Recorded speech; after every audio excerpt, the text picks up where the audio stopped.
Sometimes in life we choose to ignore the most trying situations, yet it's those times that really set a normal person apart from a king. Hold on to this idea while you read and watch the next narrative. Welcome to USA Stories channel.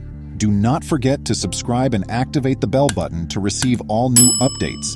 Now let's go to the story. A conflict has broken out in Camelot. To save the people, King Arthur was prepared to put his life in danger. That's when he charged into combat atop his white horse. He defeated the opposition forces, made his way to the top of the tower housing the opposition commander, and brought an end to the conflict by wielding the formidable Excalibur sword. Though it appeared that peace was imminent, they were unprepared for the ambush that was headed by Bertiger, King Arthur's brother, and which was really an attempt to seize control. For the sake of power, Bertiger would sacrifice the one he loved the most. He was able to vanquish his brother, the king, and get the fabled sword Excalibur in this fashion. Bertiger, however, was unprepared for what King Arthur was prepared to undertake.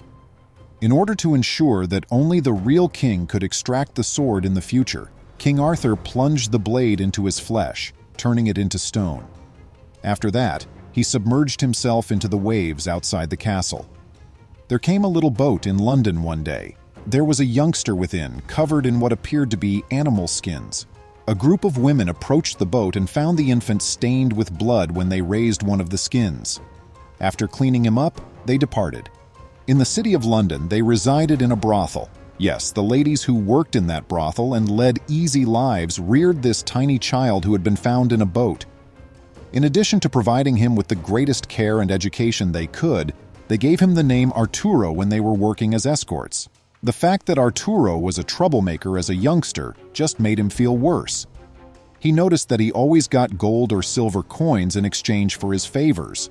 And so it started, with him keeping the money in chests and doing favors everywhere. It was an instinct that no one could really pinpoint the source of. He saved money every day, and, as he became older, he also trained. He developed his physical strength and skill to protect the people who had taken care of him when he was a little child, and to safeguard the establishment where he had grown up. It should be mentioned that Arturo suffered from severe nightmares, since he had them every night. Years went by. By now, Arturo was a young adult. His combat prowess had increased, and the establishment he oversaw grew in popularity. The sword was exposed when the lake around Camelot Castle dried up one day after the protagonist awoke from a nightmare. This was the most unexpected development. Every Black Knight in the realm was present, attempting for hours or even days to draw the sword, but none of them succeeded. When Bertiger realized the sword had been disclosed, he retreated angrily and gave the order for all males under the age of 26 to attempt to remove the sword in the hopes of tracking down and killing the true monarch. At the brothel, it was about 6 o'clock in the evening. The girls were being looked after by Arturo when they started pounding on the door ferociously. The Black Knights greeted Arturo as he opened it. They were searching the area for a traitor who could be hiding. Arturo revealed the identity of the guy, dubbed the elusive Bill, who was desired by the army of the entire kingdom in order to prevent turmoil and safeguard the workers. The Black Sergeant also demanded information on a woman named Lucy, a Viking called Greybeard, and a young man named Azul, who was said to have painted the kingdom's walls during the uprising. After going over everything, Arturo said that Azul, the young man they were searching for, was a decent child and not a criminal. He informed them that Azul had put an end to the people who had been painting the kingdom's walls earlier in the day. He was, of course, hiding it. Arturo went on to add that he visited his friend George in the afternoon, who had given him self-defense training. In addition, Arturo said that other Vikings had shown there and were acting extremely hostilely, assaulting Lucy, one of the ladies Arturo had always had affection for. Arturo was angry when he heard this. He went to visit the leader of the Vikings, Greybeard, with his buddies. Arturo insisted that they accept responsibility for their acts and reimburse the damages. When the Vikings disregarded him, Arturo signaled, and one of Greybeard's allies was hit by an arrow in the leg. Taking advantage of this, Arturo grabbed Greybeard's sword and held it above his head. Greybeard was forced to give them payment. But there was something that Arturo was unaware of. Arturo was going to have to pay a heavy price since the monarch was protecting the Vikings. However, Arturo dismissed it. They awoke him as soon as daylight and informed him that the king's troops were present and that he needed to flee to avoid being put to death. With haste, Arturo sprang up and fled out the window, while the soldiers attempted to burst through the establishment's entrance. Unfortunately, Arturo encountered other troops who inquired about his age. They made him take a boat to complete the sword test and get the mark applied to him after realizing how young he was. Arturo could not decide. Arriving at the location, Arturo saw that the monarch struck agreements and sold the children of creditors into slavery, a practice that he detested.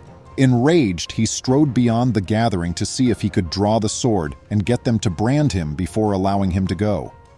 When Arturo raised his two hands to seize the sword, an odd thing occurred. His dreams returned to him as he grabbed it, and he also experienced vertigo and a tremendous surge of strength. Arturo had to let go of his sword due to the force of the charge. Noticing this, the soldiers made him keep attempting to draw it out even though they knew he was the legitimate heir to the sword. To everyone's surprise, Arturo was able to draw the sword. Startled, the troops attempted to put an end to the mythology that had developed by killing him. It was then when the unimaginable occurred. When Arturo could take it no more, he passed out and fell. Arturo was brought to the castle's jail.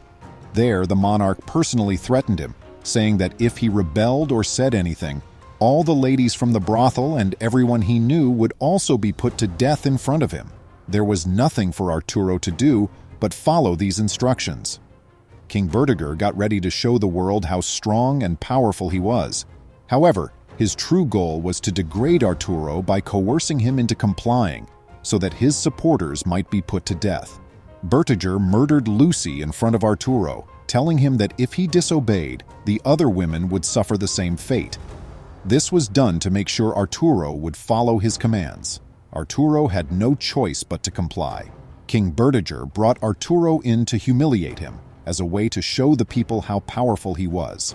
They called for the executioner and placed him on a table. The executioner was ready to strike when a massive eagle materialized to thwart him. Then, in an attempt to stop Arturo's death, animals started to rebel. Arturo was set free when a band of rebels materialized out of nowhere.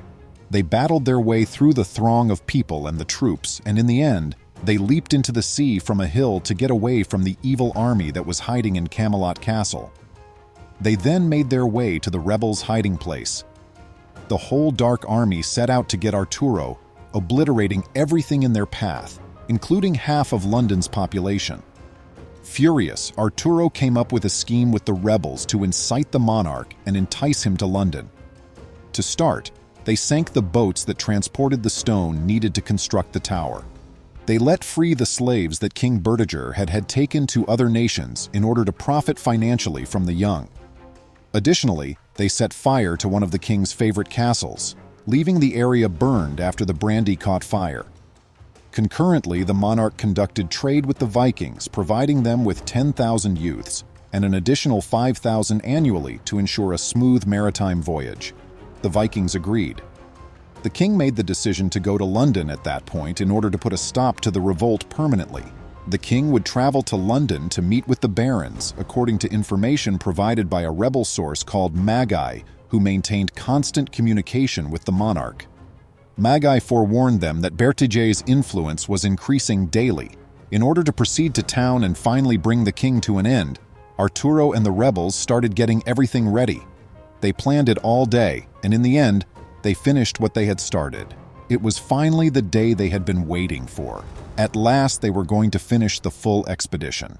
However, Arthur recognized that this was all a trap, and that Bertiger was not present right before they fired the arrow that would murder the king.